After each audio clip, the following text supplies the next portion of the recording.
Vamos, neste momento, irmãos, estudar a palavra do Senhor no Salmo 119. Nesta manhã estudaremos os versos 137 a 144. Salmo 119, 137 a 144.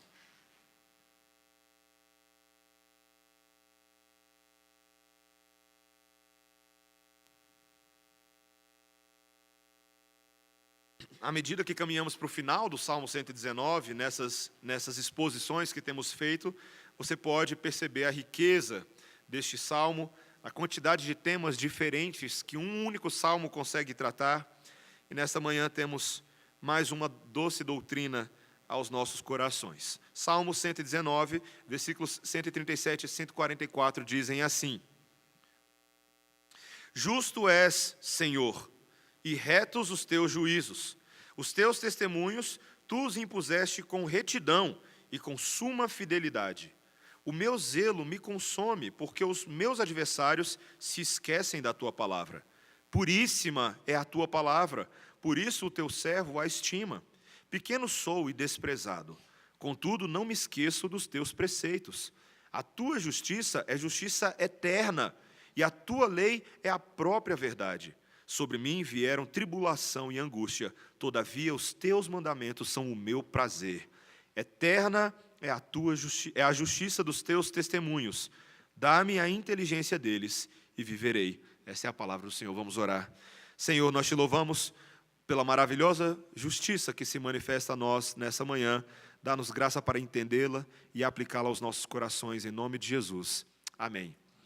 Irmãos, se vocês têm acompanhado e acompanharam as discussões das plataformas políticas, em várias instâncias dos nossos magistrados nesses últimos meses, você percebeu que um dos tópicos que está sempre presente é o tópico da justiça social. Você ouviu isso bastante nas discussões?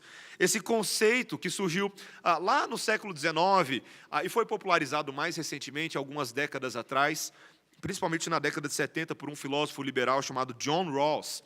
E refere-se à ideia da busca pela igualdade de direitos, a busca por uma ideia de solidariedade coletiva. O próprio Rawls, num livro que ele escreveu chamado Teoria da Justiça Social, ele defende que uma sociedade será justa se ela respeitar três princípios que ele acredita que são basilares para uma boa harmonia social. Ele diz que uma sociedade justa ela tem garantia das liberdades fundamentais para todos, a igualdade equitativa de oportunidades, em segundo lugar, e ele também fala sobre a ideia de reparar desigualdades que acabam favorecendo alguns e desfavorecendo outros. Num país como o nosso, no nosso quadro político, social, histórico, com tanta desigualdade como alguns observam, esse conceito aparece muito na política como a ideia de equiparação histórica. Você já ouviu isso?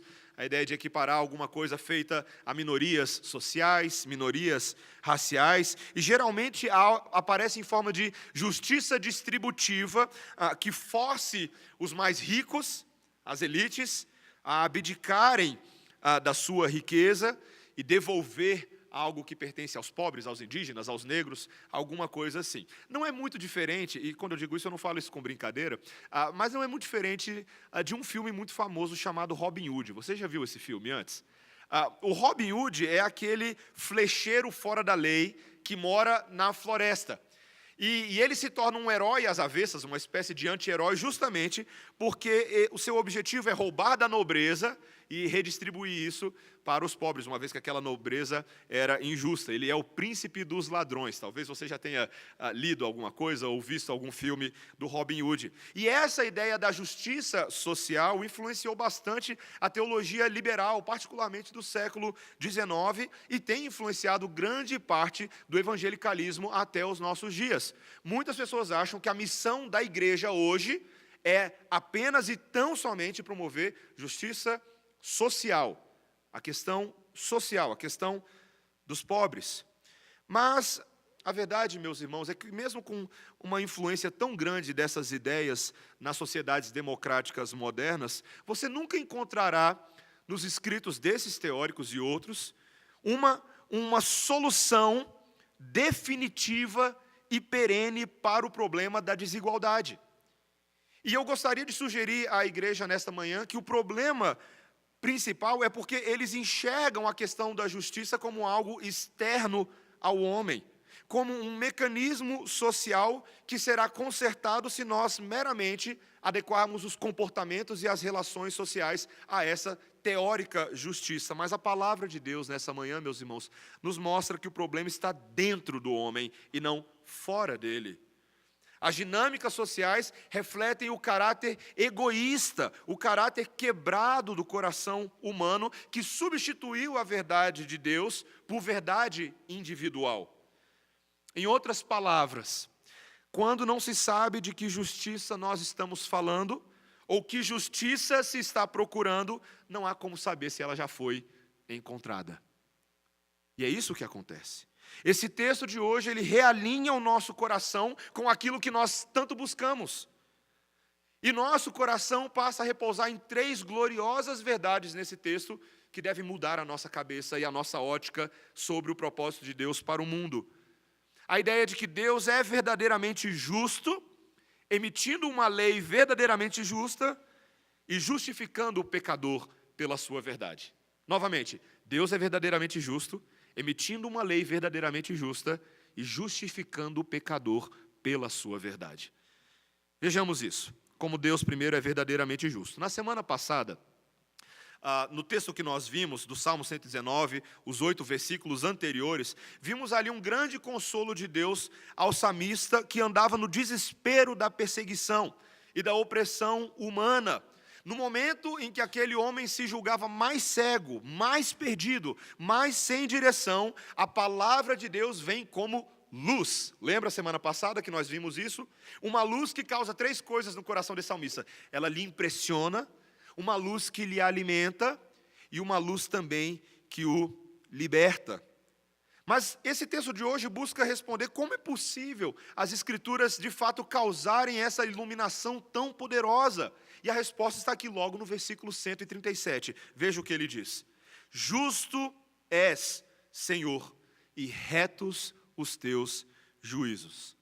No português, as palavras justo e reto que estão aparecendo aqui nos parecem muito distintas às vezes quando nós as utilizamos. Mas tanto no hebraico do Antigo Testamento quanto no grego do Novo Testamento, existe uma raiz comum por trás dessas traduções, tanto no prefixo tzedek, no hebraico, quanto de kaios, no grego. A ideia é que esse termo, esses prefixos, sempre descrevem a justiça na Bíblia como um Deus que sempre age de acordo com aquilo que é certo, e Ele mesmo é o padrão final, o padrão último daquilo que é certo, daquilo que é reto. Então Ele age com retidão e Ele é a própria fonte de retidão. E isso aparece bastante ao longo das Escrituras Sagradas. Por exemplo, Moisés, no capítulo 32, versículo 4, ele reconhece ao término do livro de Deuteronômio, a segunda lei, essa verdade: Ele é a rocha, suas obras são perfeitas, porque todos os seus caminhos são justos. Deus é fiel e sem iniquidade, justo e reto é o Senhor. É o que está lá no Deuteronômio capítulo 32. Também lembre-se de quando Abraão, por exemplo, naquela situação em que ele roga em favor de possíveis justos que estavam em Sodoma e possivelmente seriam condenados com Sodoma, quando ele roga ao Senhor, ele diz o que lá em Gênesis 18? Não fará justiça o juiz de toda a terra? Talvez ele poderia livrar alguns daqueles justos naquela cidade. Mas é interessante que o próprio Deus descreve a si mesmo nesses termos, dessa forma. Em Isaías 45, 19, eu, o Senhor, falo a verdade e proclamo o que é direito. Meus irmãos, Deus age de acordo com a sua própria natureza. Ele é assim, esse é o atributo dele. E esse atributo é reforçado por alguns adjetivos nesse texto que nós estamos lendo. Veja, por exemplo, o versículo 138, olha aí na passagem. Os teus testemunhos, tu os impuseste com retidão e com suma fidelidade. Fidelidade. Olha o verso 142. A tua justiça é justiça eterna. E no 144, eterna é a justiça dos teus testemunhos. Tanto o adjetivo fidelidade, quanto o adjetivo eterna, denotam esse caráter permanente, essa lei de Deus, esse caráter de Deus que é imutável. Porque Deus é justo e imutável e fiel no seu caráter, ele se torna um fundamento confiável, a partir do qual ele sempre cumpre a sua parte no relacionamento com os homens. Quando ele entra num pacto, quando ele entra numa aliança com os homens, nós vemos que ao longo de toda a história do relacionamento de Deus com o seu povo, particularmente de Israel, nós vemos essa justiça permanente de Deus. Sucessivos atos de libertação, sucessivos atos de salvação e também o juízo de Deus sobre os inimigos. Essa permanente habilidade de Deus tem sido sempre o ponto de apoio e consolo do seu povo. Considere o contraste de quem Deus é com o mundo que eu e você vivemos. Um mundo que parece tão mutável e cada vez mais rapidamente mutável, não é verdade? Um mundo que parece tão inconstante, injusto, e eu diria até hostil ao Evangelho, principalmente nos tempos atuais. Não é uma realidade só desse salmista, desse texto que nós estamos lendo ao longo de todo o Salmo 119, mas olhe para a situação da igreja e do corpo de Cristo no mundo hoje. O Centro de Pesquisas da Agência Internacional Portas Abertas, eu não sei se você já ouviu falar dessa agência, eles trabalham com a igreja perseguida, com a igreja sofredora. Recentemente, eles realizaram uma pesquisa com cristãos locais em 50 países, onde a perseguição é mais severa. E eles estimaram que aproximadamente 215 milhões de cristãos no mundo enfrentam algum tipo de oposição concreta, como resultado de sua identificação com Jesus Cristo. Eu e vocês, todas as semanas, em várias mídias sociais, em vários meios, temos ouvido notícias trágicas sobre a hostilidade com relação ao povo de Deus. Ouvimos, talvez você tenha ouvido, sobre esses 2 pastores e 42 irmãos de uma mesma igreja que foram mortos na República Centro-Africana, há um pouco tempo atrás. Ouvimos sobre aquelas 2 cristãs que foram violentadas em Bangladesh, sob a declaração de que elas mereciam isso mesmo, porque os cristãos são fracos.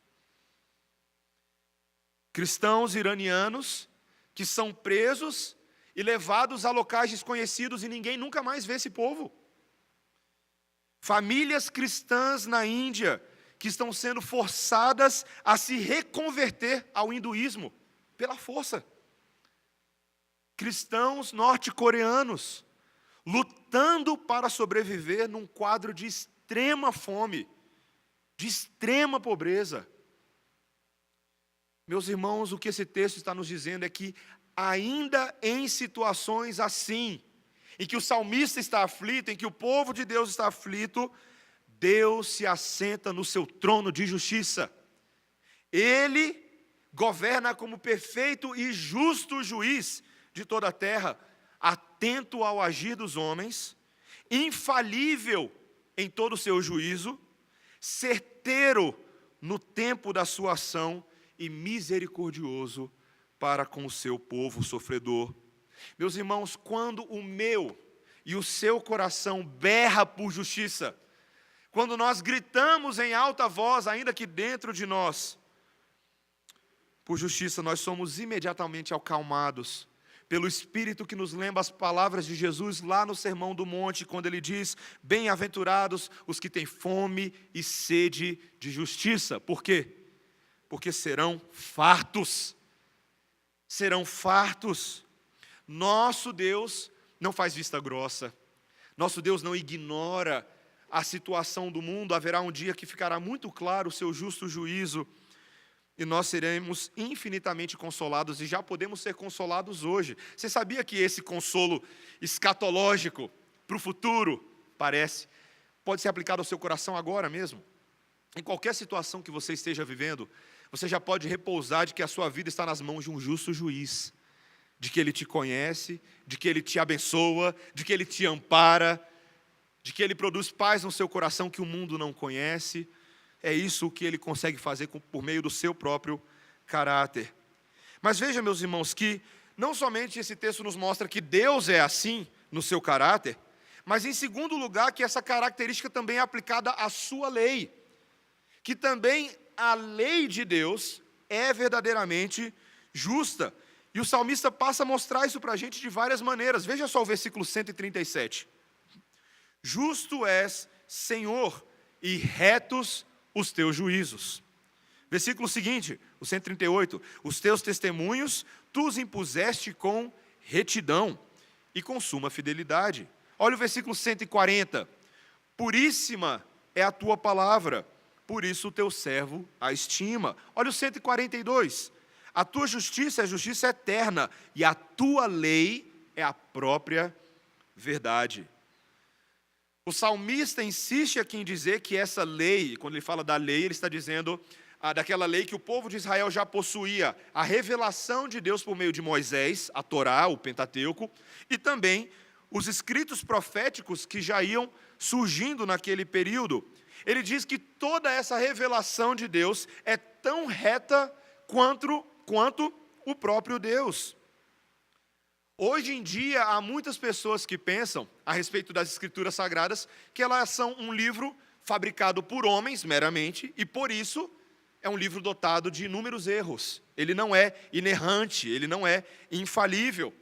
Outras pessoas já acham que qualquer conceito de certo ou errado, mesmo os da Bíblia, são resultantes não de Deus, mas de construtos sociais, das relações humanas, que ao longo dos anos vão se formatando em leis, vão se formatando em ética, e a sociedade vai registrando isso nas suas cartas magnas, nas suas constituições.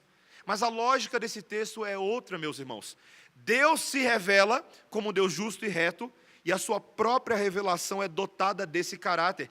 Essa é uma das grandes bases para nós afirmarmos que a Bíblia não tem erros. Se toda a palavra, na sua totalidade e em cada uma das partes, é revelação do próprio Deus, Deus não é homem para mentir, Deus não é igual a gente, Ele não erra. Aquilo que Ele inspira por meio do seu Espírito é infalível, é inerrante. O que é certo é aquilo que se conforma ao caráter moral do próprio Deus. Se Ele é o padrão final de justiça, não há outro padrão fora dele pelo qual se possa medir aquilo que é certo e aquilo que é errado. Veja que há um termo nesse texto que nos ajuda a entender isso, quando ele diz versículo 140. 140 ele diz, puríssima é a tua palavra. Talvez uma tradução melhor do hebraico aqui seria que a tua palavra é fiel a toda prova.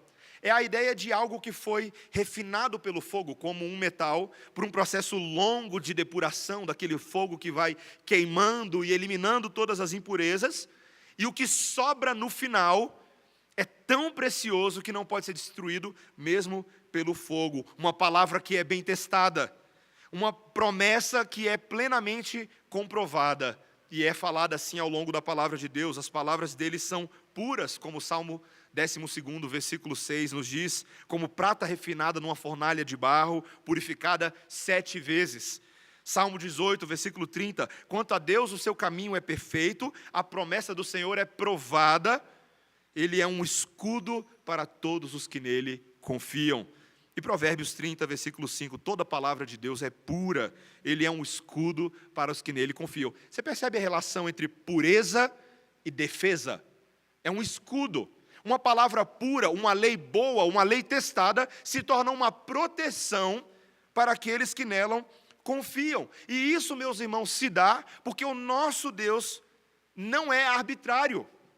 O nosso Deus não é aleatório, Ele não é inconsistente. Ele não é um Deus que uma hora diz uma coisa é certa, e depois essa coisa muda. Deus não é assim, nós somos assim. Os homens são assim. É interessante que o salmista percebe por meio da sua linguagem nesse texto, que os seus opositores são assim. Homens que o tempo inteiro agem de diferentes maneiras, de forma seletiva, segundo aquilo que lhes agrada. Isso é aquilo que nós chamamos de justiça seletiva, que é como uma massinha de modelar. Você já brincou de massinha de modelar? Massinha de modelar é aquela coisa que você pode colocar em qualquer forma, em qualquer molde, e fazer um bonequinho para o seu filho, fazer um vasinho para adornar a sua casa. A justiça dos homens é muito parecido com uma massinha de modelar, sempre pronta a se conformar ao molde das nossas próprias cobiças.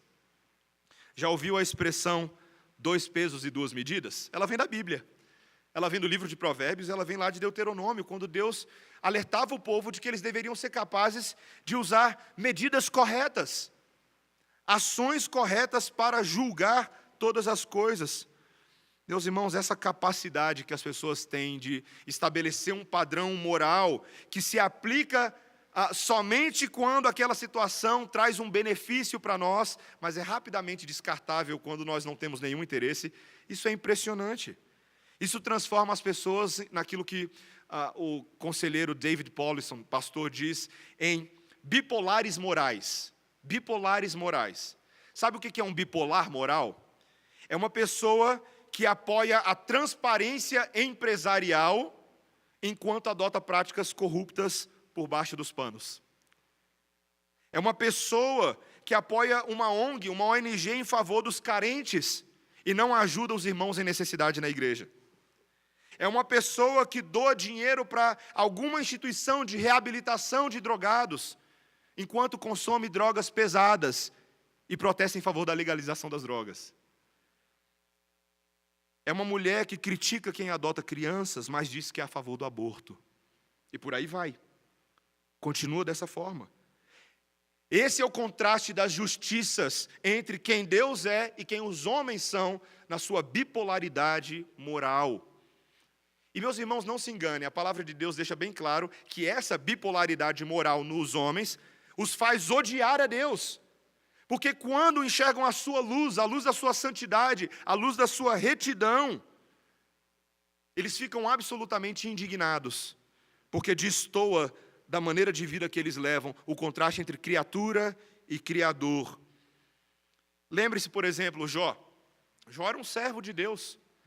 Mas mesmo ele, quando começa a questionar a justiça de Deus em suas tragédias particulares, Deus se ofende com aquilo. Ele não aceita qualquer tipo de indagação feita com irreverência e feita com desrespeito com relação à sua glória.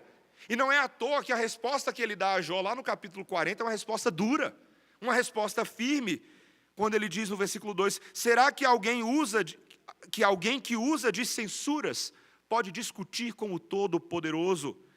Que responda a isso aquele que critica a Deus. Acaso tens braço como Deus, ou podes trovejar com a voz como Ele o faz? Saiba o seu lugar. Quando nós discutimos moralidade, fazemos pouco caso da moralidade de Deus, mas a voz dele é como um trovão. Seus braços são poderosos para fazer toda a criação e a sua própria vida. E Ele tem domínio sobre tudo. É o mesmo princípio que se aplica por trás da doutrina da predestinação que incomoda tantas pessoas. A doutrina da eleição. Esse conceito de Jó é o mesmo conceito que aparece lá em Romanos 9.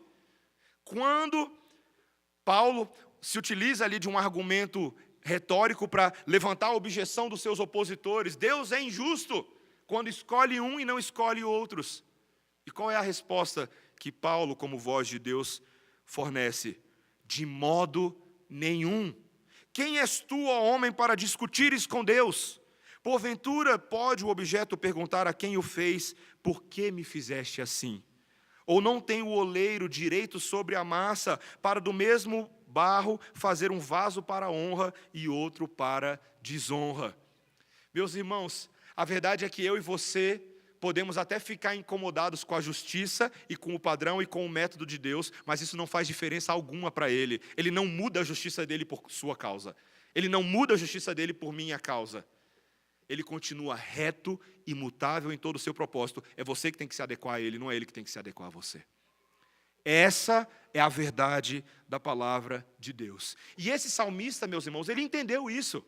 Ele entendeu que é justamente essa preferência pela palavra de Deus que está causando uma diferença, uma divisão entre ele e os seus compatriotas. Veja o que ele diz no versículo 139. Acompanhe comigo. O meu zelo me consome, porque os meus adversários se esquecem da tua palavra. Veja que esse homem está consumido pelo zelo da justiça da palavra de Deus. O hebraico aqui literalmente diz: meu entusiasmo me devora. Há um sentido positivo, de alegria. Eu sou consumido por um alegre zelo, por uma forte disposição com relação à sua palavra. E há um grande contraste entre a minha pessoa e aqueles que têm abandonado e se esquecido da sua lei. Meus irmãos, confessemos o nosso pecado, e eu confesso o meu também. Muitas vezes eu e você não somos dotados desse zelo entusiasmado pela palavra de Deus, pela justiça de Deus, pela verdade de Deus. Essa semana o pessoal achou que eu estava aleatoriamente botando coisa no Facebook sobre testemunha de Jeová, mas eu estava fazendo a minha pesquisa. Eu coloquei lá que eu gostaria de ter a oportunidade de ser interpelado por um testemunha de Jeová. E o pessoal: você é maluco, você é doido, corra disso, isso não vai dar em nada. E meus irmãos, talvez, eu não sei como seria uma interação com um testemunha de Jeová ou um mormon. Eu ainda não tive essa chance. Já tive a chance de conversar com algumas pessoas que são assim, mas nunca fui evangelizado por um deles. Mas há algo que me fascina na maneira como eles se aproximam das pessoas: o zelo deles. Zelo. Não levam não como resposta. Batem em todas as portas, estão dispostos a convencer quem quer que seja das suas ideias. Argumentam, conhecem a sua doutrina, vão a fundo. E nós que conhecemos a palavra de Deus nos envergonhamos e sequer sabemos como conversar com o testemunho de Jeová quando ele bate na nossa porta. A gente prefere rejeitar, falar: não, a gente não sabe nem exato. O cara está lá citando Bíblia e versículo bíblico e você não sabe nem o que fazer com a verdade de Deus. Meus irmãos, confessemos o nosso pecado, nós não somos zelosos com a justiça de Deus. Quando você olha para mormons, testemunhas de Jeová e outras seitas heréticas que são mais zelosos com a inverdade do que com a verdade de Deus, isso deveria nos envergonhar. Envergonhar. E nos fazer arregaçar as mangas e falar: a gente vai estudar a palavra de Deus e nós vamos defender a verdade de Deus perante o mundo. Porque nós sabemos que ela é a verdade, ela não é a mentira. Por que nós nos tornamos tão tímidos? Por que nós nos tornamos tão esquivos? Muitos anticristos vivem no nosso mundo hoje. Muitos anticristos. E você é um cristão? Ou você se envergonha desse nome? Meus irmãos, esse texto tem uma convocação de coragem para nós. Precisamos ser zelosos pela verdade de Deus, porque a palavra de Deus é justa. E ela também, meus irmãos, não apenas nos convoca a coragem, mas em último lugar, é a própria palavra que resolve a nossa situação, que justifica o pecador. O salmista, como em todo o Salmo 119, ele não se engana a tal ponto de achar que ele é tão justo que não há nada que Deus possa fazer por ele. Pelo contrário. Ele é um homem que ama a justiça de Deus, mas que olha também para a sua própria situação, como alguém que ao longo de todo o Salmo 119 se descreve como um semelhante aos seus inimigos, como um pecador, como um homem também carente da graça de Deus. Veja a linguagem do versículo 141. Pequeno sou e desprezado, contudo não me esqueço dos teus preceitos. Olha o versículo 143. Sobre mim vieram tribulação e angústia, todavia os teus mandamentos são o meu prazer. Ao longo de todo o Salmo, meus irmãos, esse salmista descreve o pecado dos homens como uma coisa que afeta a todos em várias dimensões. Ora, ele é vítima do pecado dos outros, ora, ele é o executor do pecado em relação a outros. E ele se vê como um homem constantemente quebrado, pequeno, desprezado, um homem que vive ares de angústia e ares de tribulação. E ele pede ao Senhor que faça algo único por meio da sua lei. Está no versículo 144. Eterna é a justiça dos teus testemunhos, dá-me inteligência deles e viverei. Não é interessante essa linguagem? O salmista pedindo a Deus para lhe fazer inteligente. Tem muita gente que poderia se beneficiar com essa oração na vida. Deus me faz inteligente. Só que essa inteligência da qual ele está falando aqui, não é uma inteligência apenas para a gente saber mais informações, para a gente passar numa prova, ou a gente conseguir fazer um mestrado, um doutorado. Não é esse tipo de inteligência. Inteligência aqui é a compreensão, preste bastante atenção nisso, compreensão do que essa lei diz a meu respeito, diz a respeito de Deus e como eu posso estar certo com Deus. A palavra do Senhor nos mostra claramente, meus irmãos, que essa lei muitas vezes que nos protege, mas ela também é contra nós. Ela é contra nós. Ela denuncia a nossa situação. Pare para pensar, por exemplo, na primeira emissão da lei de Deus com relação aos homens. Aconteceu ainda lá com Adão, mesmo antes do Monte Sinai, antes de Moisés, antes dos 10 mandamentos. Adão e Eva, lá no Jardim do Éden, entraram num pacto com Deus, um pacto de obras, no qual Deus demandava obediência dos seus servos. Ele se revelava como um Deus bom, um Deus justo, e demandava obediência, um povo obediente a Deus. Mas o que Adão e Eva fazem logo nos primeiros dias da criação? Ferem a lei do Senhor. O nosso catecismo menor e maior, lá nas primeiras perguntas, quando ele descreve ainda os decretos da criação, os decretos da providência de Deus, ele diz logo ali o conceito de pecado, é a transgressão da lei de Deus, pelo qual Adão, o primeiro homem, foi culpado. Meus irmãos, nós em Adão, representados lá nele de maneira federativa, ele como o cabeça de todos os homens, de toda a humanidade, já pisamos na bola bem cedinho. Uma lei tão boa, mas uma transgressão tão grave. Ontem, com o grupo das mulheres, nós estávamos conversando que, quando nós vemos o segundo registro do maior pecado da humanidade, já temos logo ali um assassinato em Abel e Caim. Meus irmãos, a verdade é que essa lei moral de Deus, que revela a sua vontade sim para as nossas vidas, mas ela também revela o quão distante eu e você nos encontramos da verdade do Senhor, dentro de nós, dentro de nós. É uma lei que humilha os seres humanos com o reconhecimento da nossa própria pecaminosidade e da nossa miséria, e isso vale tanto para aqueles que já estão em Cristo hoje, regenerados, até para quanto os não regenerados também. Quantas vezes, meus irmãos, eu e vocês julgamos que nós somos melhores que alguma pessoa lá fora, só porque dizemos conhecer a Deus? Desprezamos aquela frase que o pessoal fala, da onde a gente veio e para onde a gente vai? De onde você veio? Você veio literalmente do nada. Você está aqui hoje não por causa da sua justiça, mas porque Deus fez algo com relação à sua história que resolveu o seu problema para você estar aqui hoje. Deus, de alguma maneira, fez a sua lei funcionar em seu favor. A pergunta é, como isso aconteceu? Nós que em Adão somos hoje concebidos em pecado, como podemos estar corretos diante de Deus, eu e você, que por natureza pecamos tanto contra Deus? A gente precisa pensar isso um segundo, pensa só. Se Deus é justo, Ele realmente precisa valer o seu caráter. Isso significa que Ele precisa punir todo pecado. Esse é o caráter de Deus. Deus não pode passar a mão na cabeça do pecado, Ele não pode aliviar a sua situação, Ele não pode dizer, finge que nada aconteceu, amanhã a gente resolve. Isso não existe com Deus. Deus é santo e justo em todo o seu ser, em todo o seu pensar, em todo o seu agir. Quando Deus não pune o pecado, se isso fosse possível, obviamente pareceria indicar que Ele não é justo, a menos que Ele use outro meio para punir o pecado. E é isso que Paulo, o apóstolo, quis ensinar para a gente hoje, quando lemos tanto o capítulo 5 de Romanos, que é a mesma teologia do capítulo 3 de Romanos.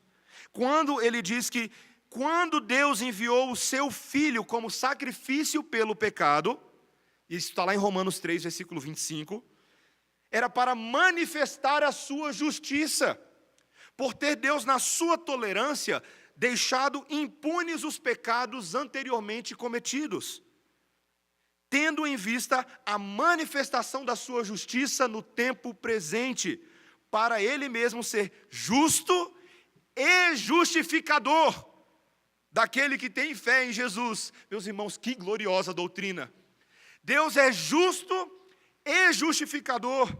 Quando Cristo morreu para pagar a penalidade pelos nossos pecados, Isso mostrou que Deus era verdadeiramente justo em todo o seu ser, porque Ele deu a punição apropriada pelo pecado em Cristo na cruz, ao mesmo tempo que perdoou o seu povo dos seus pecados. Somente o Evangelho pode contar essa história. Não há nada no mundo, não há nenhuma analogia que possa se comparar à grandeza disso. Uma das analogias que as pessoas muito usam para tentar ilustrar essa verdade é aquela ideia de um homem que está no tribunal de Deus. Ele é réu para toda a vida, mas Deus, Ele é muito gracioso e vai lá e libera o réu da sua punição. Não precisa mais. Mas não é isso que a Bíblia fala. Se Deus tivesse feito apenas isso, apenas liberado sem ter feito nada, Ele não seria justo, Ele não seria santo, Ele não teria pagado o preço da dívida. A melhor ilustração é quando alguém entra no lugar do réu e diz: eu pagarei o preço da dívida dele, e agora sim você pode sair livre. Meus irmãos, foi exatamente isso que o Senhor Jesus Cristo fez por nós. Essa, e eu encerro com isso, essa é a verdadeira justiça social. Você quer ensinar justiça social para as pessoas no mundo hoje? Você quer ensinar justiça? Lembre-se que numa nação, numa condição com tanta desigualdade espiritual como a nossa, Deus interviu na história da humanidade e promoveu uma equiparação histórica por aqueles que estavam assolados pela morte e destruição do pecado. Ele fez uma justiça distributiva à la Robin Hood. Ele doou da sua própria riqueza em favor de criminosos que não mereciam nada disso. Ele devolveu aos pobres de espírito a dignidade de serem feitos filhos de Deus, quando Ele se colocou no lugar deles, na cruz do Calvário. E assim, meus irmãos, o Senhor Jesus Cristo garantiu os princípios de uma sociedade celestial verdadeiramente justa. Liberdades fundamentais para todos os eleitos. Igualdade equitativa de oportunidades no reino de Deus. Porque Ele se fez pobre para que nós fôssemos ricos. Não se engane, meus irmãos. Justiça social não pode ser o fim da igreja. Justiça social lá fora tem que ser a consequência de corações transformados em primeiro lugar pela justiça celestial. Qualquer boa ação do povo de Deus neste mundo, qualquer boa obra, é resultado da nossa fé, meio pelo qual nós fomos justificados por Deus. É assim que a gente encaixa certinho o lugar da ação social na vida da igreja. Quando agora nós falamos da justiça do reino, entendemos que Paulo fala em Gálatas 6 que os primeiros que devem receber os nossos cuidados são os nossos irmãos. São os da própria casa, são os da família da fé. Nós não podemos querer ajudar o mundo inteiro, transformar o mundo como se nós fôssemos capazes de fazer isso, desprezando aqueles que estão ao nosso lado, os nossos irmãos. Ao mesmo tempo, naquilo que há a oportunidade de nós fazermos o bem na sociedade, por meio das nossas vocações, por meio das nossas vidas, façamos. Porque são maneiras de transmitir e manifestar a glória da justiça de Deus sobre outros, e se tornam em si oportunidades para eu e você evangelizarmos com zelo pessoas. Você sabia que uma das melhores maneiras para você criar oportunidades de defender o evangelho a elas é fazendo o bem a elas? Quando você promove o bem na vida das pessoas, o bem que Cristo espera de você, você vai ter uma oportunidade de, por meio do seu testemunho ali, falar de Cristo, defender a palavra. Não só por meio de guerra e embate de ideias, mas por meio de uma ética, de uma cosmovisão superior que abarca toda a sua vida e se manifesta no relacionamento com outras pessoas. Meus irmãos, essa é a justiça de Deus para nós. Talvez você nessa manhã ainda não conheça essa justiça. Você acha que você tem que fazer alguma coisa para merecê-la. Você não precisa fazer nada. Jesus Cristo fez absolutamente tudo. A nós cabe apenas nos rendermos, crermos, depositarmos nossa confiança na justiça de Deus, Cristo Jesus, e nos alegrarmos tremendamente com ela, porque ela é vida e esperança para cada um de nós. Amém? Que o Senhor nos ajude, irmãos, a amarmos essa verdade e caminharmos firmemente com ela. Vamos orar ao Senhor. Senhor Deus, como é bom receber a Tua palavra nessa manhã. Como é bom nos lembrarmos da verdadeira justiça de Deus.